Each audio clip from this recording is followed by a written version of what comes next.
Hello বন্ধুরা, গুরুত্বপূর্ণ update নিয়ে হাজির হয়ে গেছি। আজকে বালুরঘাটের যে জনসভা ছিল, সেই জনসভা থেকে মাননীয় মুখ্যমন্ত্রী মমতা ব্যানার্জি তিনি রাজ্যের কর্মচারীদের বেতন বৃদ্ধি ও ডিএ প্রদানের কয়েকটি গুরুত্বপূর্ণ তথ্য দিয়েছেন। সেই তথ্যগুলো আপনাদের সাথে শেয়ার করতে চলেছি। দিদি জানিয়েছেন যে আশাকর্মীদের বেতন বাড়ানো হয়েছে, অঙ্গনওয়াড়ি কর্মী ও হেল্পারদের বেতন বাড়িয়েছেন, ভিলেজ পুলিশদের বেতন বাড়ানো হয়েছে, সিভিক ভলেন্টিয়ারদের বেতন বাড়ানো হয়েছে।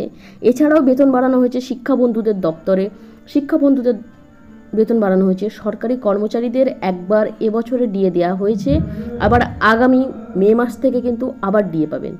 তো এই কয়েকটা গুরুত্বপূর্ণ বিষয় বাজেটে বলা রয়েছে, যেখানে সরকারি কর্মচারীরা কিন্তু বেতন বৃদ্ধির সুবিধা পাচ্ছেন। দিদি আজকে বালুরঘাটের জনসভায় কিন্তু এই কথা জানিয়েছেন। সেই বাজেটে নেই এসএসকে এমএসকে সহ পৌরসভা থেকে সহ সরকারি ও বেসরকারি স্কুলের যে সমস্ত পার্শ্ব শিক্ষকগণ রয়েছেন তাদের কিন্তু বেতন বৃদ্ধির কথা বাজেটে নেই। দিদি কিন্তু জনসভাতে একবারও তাদের কথা উল্লেখ করেননি যে তাদের জন্য পরবর্তীতে কী ধরনের কী নির্দেশিকা আসে। এই ধরনের মন্তব্য কিন্তু দিদির কাছ থেকে কোনো রকম আপডেট পাওয়া যায়নি। আপনাদের যে ফাইলগুলো নবান্নের পথে ছিল দিদির পর্যন্ত পৌঁছানোর কথা, যেখান থেকে আপনাদের বেতন বৃদ্ধি এবং বেতনের যে কাঠামো সেটা তৈরি করার কথা, সেই সব নিয়ে আগামী দিনে কী ধরনের আপডেট আসে দিদির কাছ থেকে, সেটা কিন্তু আজকের জনসভা থেকে আপনাদের উদ্দেশ্যে কোনো রকম বার্তা কিন্তু নেই।